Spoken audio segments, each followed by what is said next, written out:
Hey, good morning, everyone. It's 7 a.m.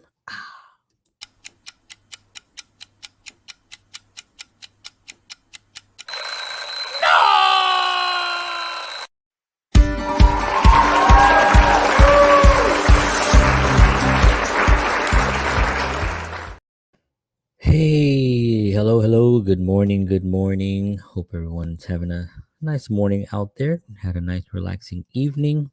What is happening, world?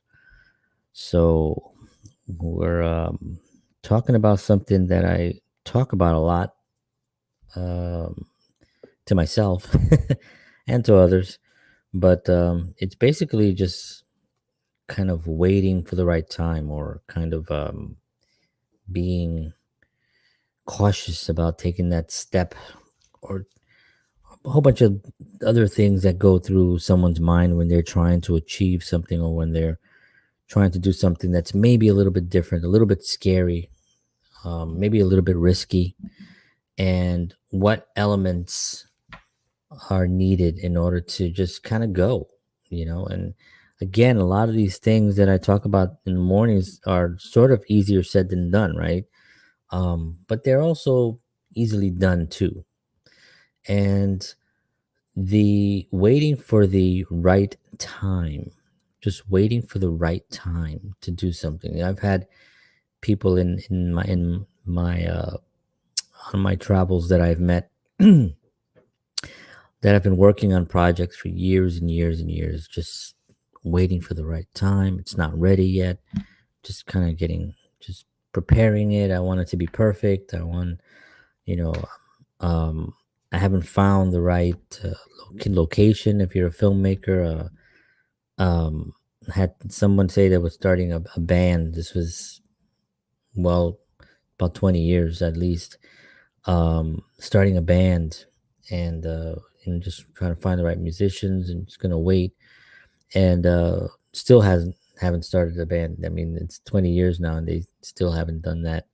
Um, and you start putting time into your goals, just adding time to them. You start justifying why it's okay to wait and continuing to add that time. And people don't realize how quickly time flies, that it really is. And it doesn't fly just because you're having fun, you know, it just flies, it just goes. Um, there are people that can do a lot of things in a small amount of time, right? They almost can control time. They can get things done that you wouldn't believe, right? You look at guys like Elon Musk. He created that company. I just saw a video from last night from like 1999 or something, where he created PayPal, and he was working with his team, and he was young and he was just constantly working. He said about a few years, maybe 3 years earlier, he had been sleeping at the YMCA and um, sleeping on the floor in the office while he was working. And a very small amount of time, he built PayPal, and then he sold it for $400 million cash. Right? He got a check and he deposited a check for 400 million. I'm sure it was taxed, obviously, but he deposited a check for 400 million. He did in a very short amount of time. So there are people that can do that, and then there are people that can just take forever to just try to get the ball rolling and to try to do things and to try to uh, accomplish a goal that they've been planning for a very long time. And so, one of the saddest part is the idea that you're waiting to be ready. You know, that you're waiting to be ready. You're waiting. Boy, let me just get that word out.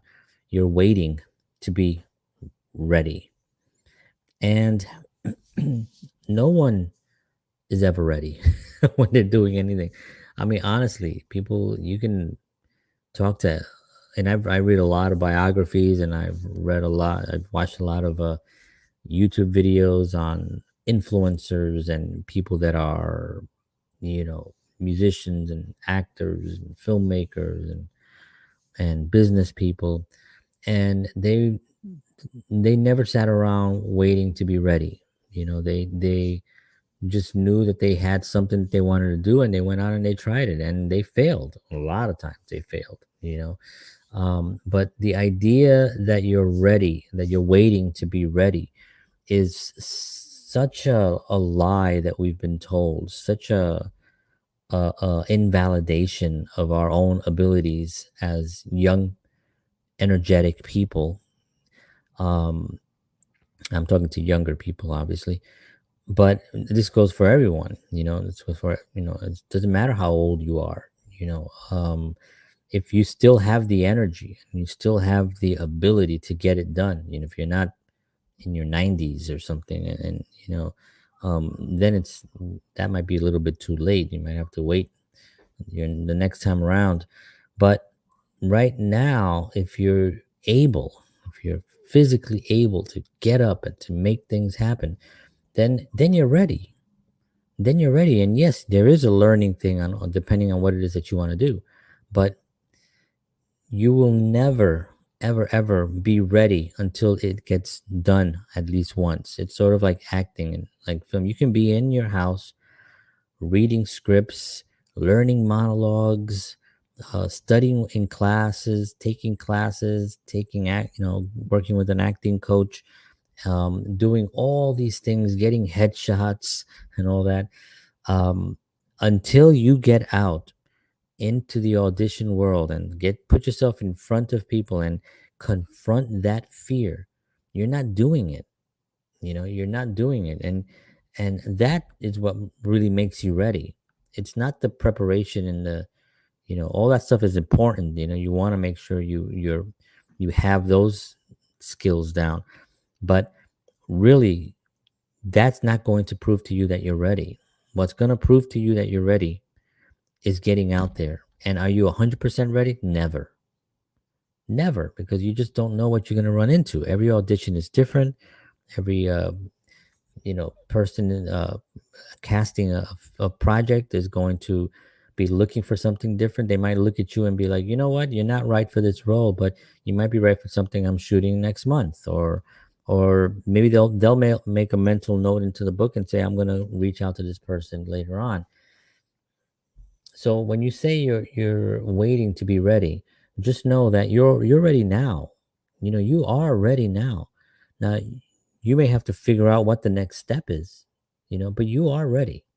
And that is the most important thing, to know that, to have that knowledge of walking around saying, okay, I may not have all the tools that I need, but I do have one thing, is that I want to do it. I want to take it. And the next thing I want to talk about is risk. So pretty much everything that we're interested in, if you're in the arts, if you're in entertainment, or if you're in business, or if you're in finance, or if you're in investing in real estate, whatever it may be, um, it requires risk. Hold on one second.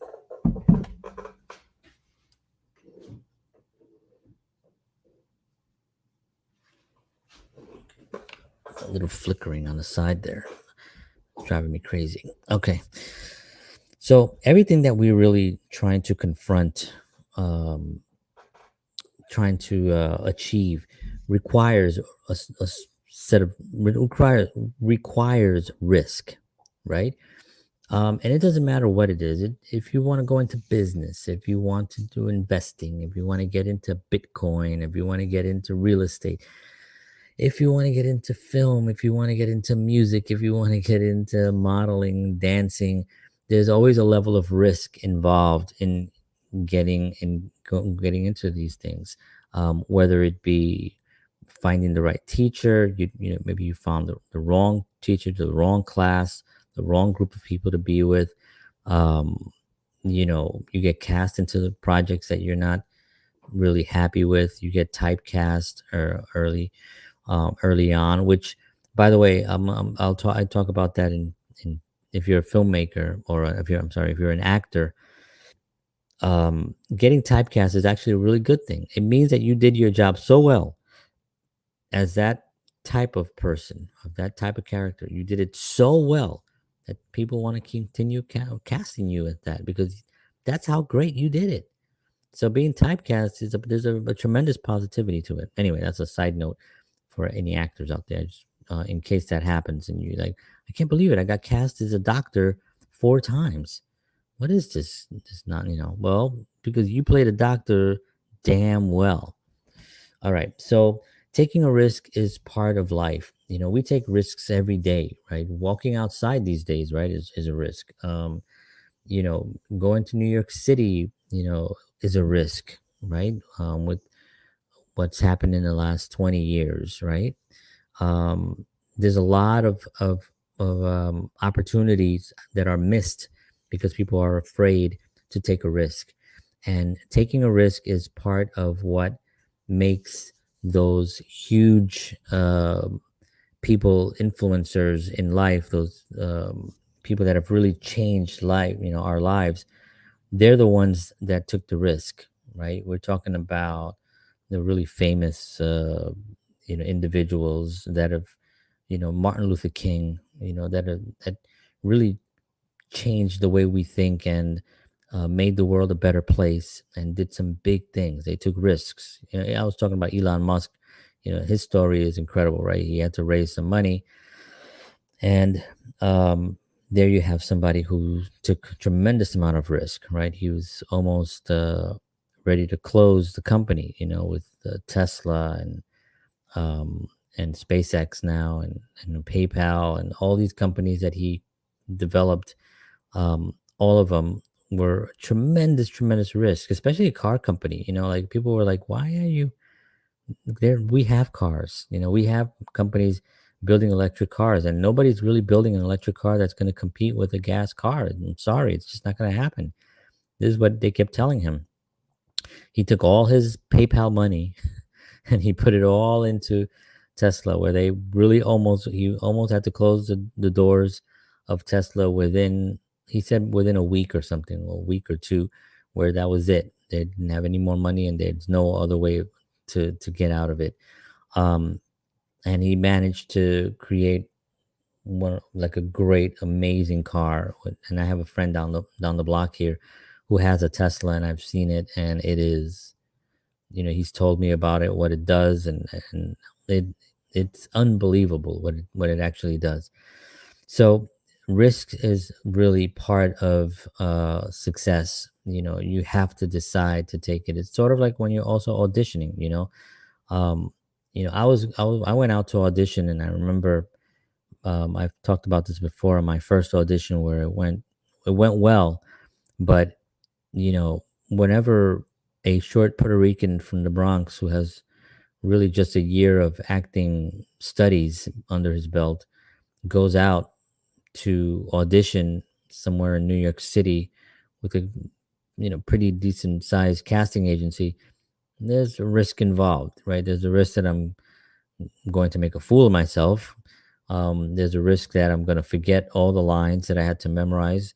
I don't know what I'm going to confront, because you don't, it's just easy when you're home and you're doing things, um, to practice, right? And that's important. But how are you going to fare when you get yourself in front of an audience? And that is where the true test comes. So that's where the risk comes in entertainment, basically, right? It's the performance, right? How is this performance going to come off? Am I going to freeze up? Am I going to get nervous? Am I going to forget my lines? Am I going to puke? Who knows what's going to happen? These risks are part of the game. The next thing I wanted to mention was about failure, right? We have this tremendous thing in life today, especially with young people, that they don't want to fail. They don't even want to look like they've failed. They have social media accounts where you look at them and you're like, wow, this person is like rich. I didn't know you had an airplane. You have your own airplane. I was like, didn't you just work at Walmart? Again, nothing wrong with working at Walmart, but creating this false sense of who you are is really a sad, sad state. And these, it's because of failure. They don't want to be seen as somebody who's failed. And what is somebody who's failed? You know what I mean? Like, Like I never, I'm still working towards film, and I never thought of myself as somebody. I've already, and I was talking about this with someone a couple of weeks ago. um, in my estimation, I've already succeeded. I've already made it.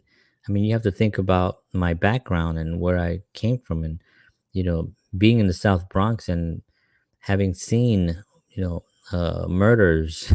I've seen at least five in my life before. As a teenager, these violent things happening in front of me.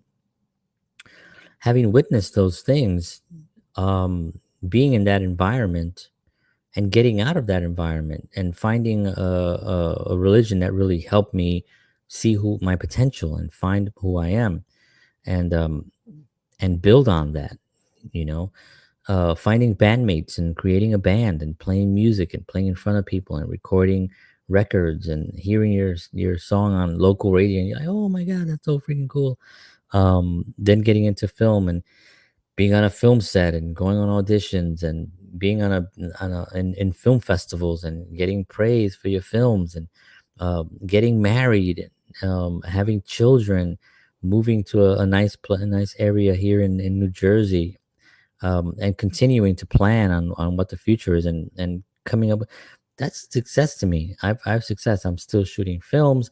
I got a couple films coming out this year. I just shot a film. I was on, you know, so you have to kind of look at and see where you were to where you are, and rate that success. I mean, if 10 years ago you were had a great job and you were doing well and you had a family, and suddenly maybe something happened, and you're not where you were, then okay, you need some work to do. You need to build up to that. Maybe, if you had a divorce or something like that, if that's something that you want to, want to get married again, or whatever, um, you have something to work towards. If you've started drinking, if your body is collapsing because you're not taking care of yourself, you're not eating right, you're not exercising, where you were to where you are, it can be a month, it can be 6 months, it can be 10 years, it can be 20 years. Just look at it, you know, and then you can judge yourself. You can say, okay, you know what?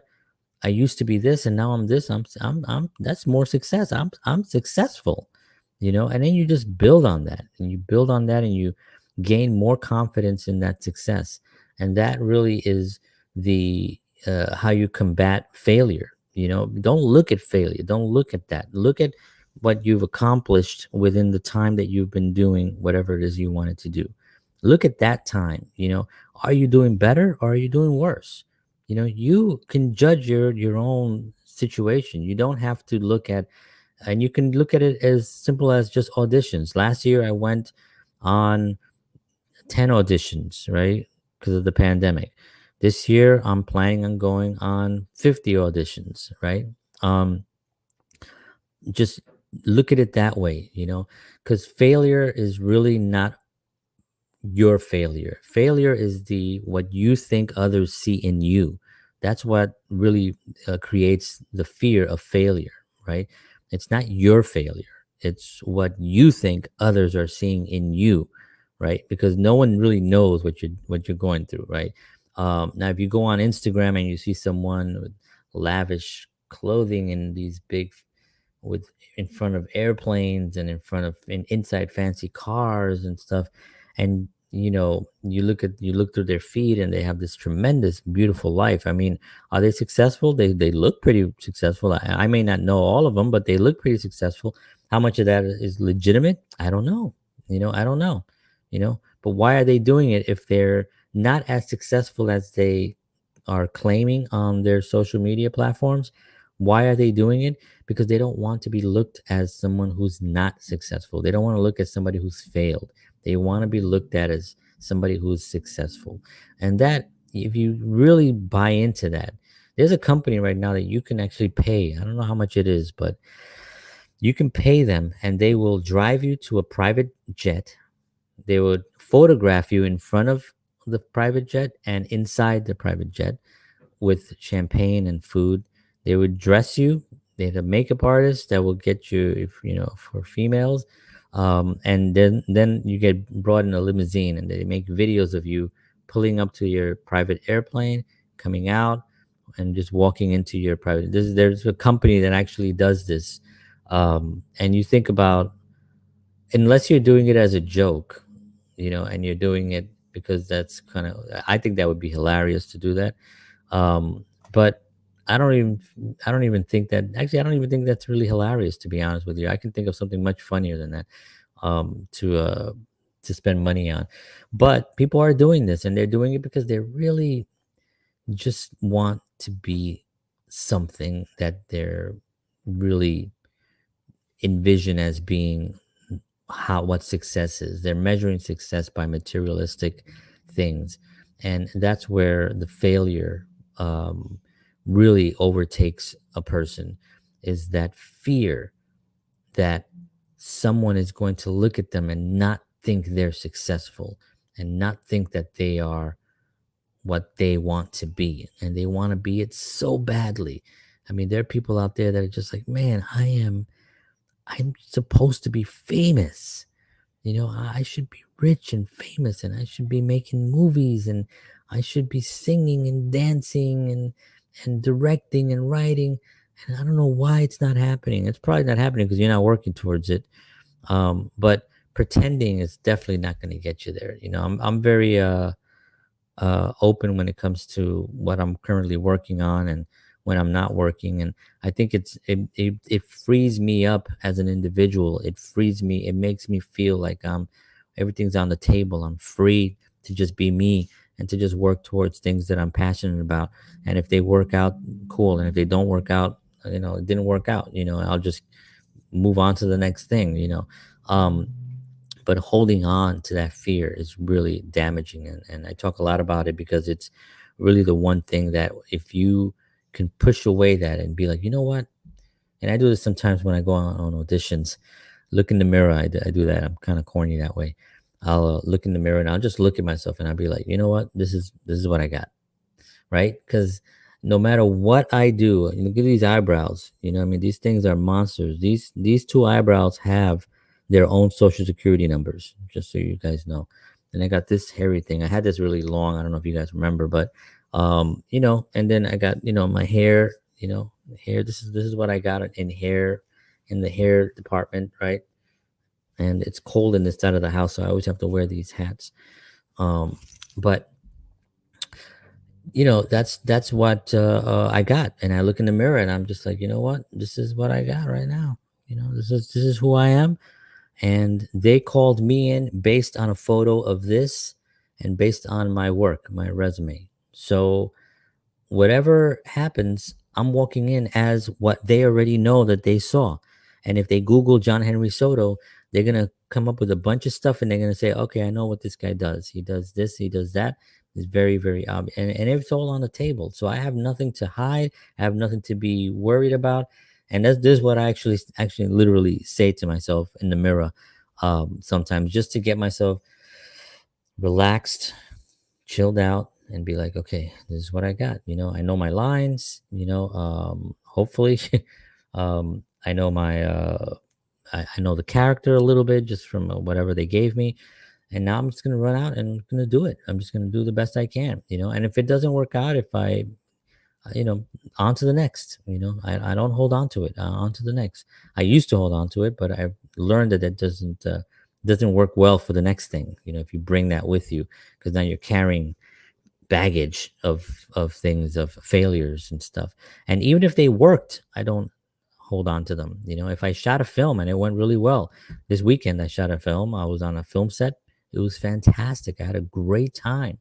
But when I when they said that's a wrap, everybody was like, yeah, all right. And I said, thank you, everybody. And I can't shake hands or hug anybody, but I waved. I put my mask on. I went into dressing. I got my clothes back on. I waved, thank you, everybody. I went home. And by the time I got to the train station, it was gone already. I had finished that, and I'm on to the next thing. I'm thinking about the show that I have this weekend, or the next coming week, and my morning show and all that stuff. And that's what you have to do. You can't hold on to those things, whether they're good or bad, because the next thing is different. The last thing I wanted to talk about, which we're almost approaching at 25 minutes here, Thank you for hanging out, everybody. Appreciate y'all.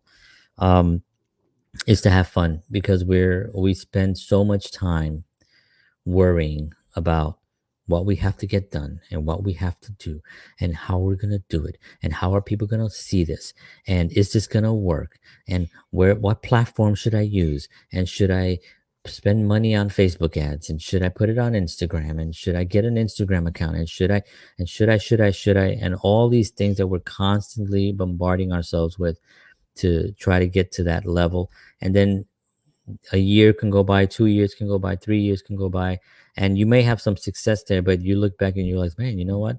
I didn't have any fun. I was like, I was stressed out of my mind during that whole time. So it really is, smell the roses, all the cliches, watch the sunset. I spend time with my children. I literally will just sit there sometimes and just stare at my son while he's talking to me and just be in complete awe of his amazing mind.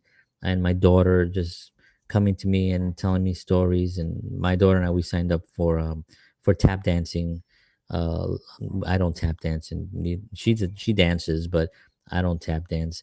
But I thought, hey, you know what, I'll take a tap dancing class with her. So I signed up for a local thing here, for some tap dancing classes, for beginners. We got our tap shoes that we're getting, and we're going to spend some time together. I have to find time for that, because all the rest of it is really for me. That's the icing. I already, this is the real life right here, what I'm doing with my family and friends and the projects that I'm working on.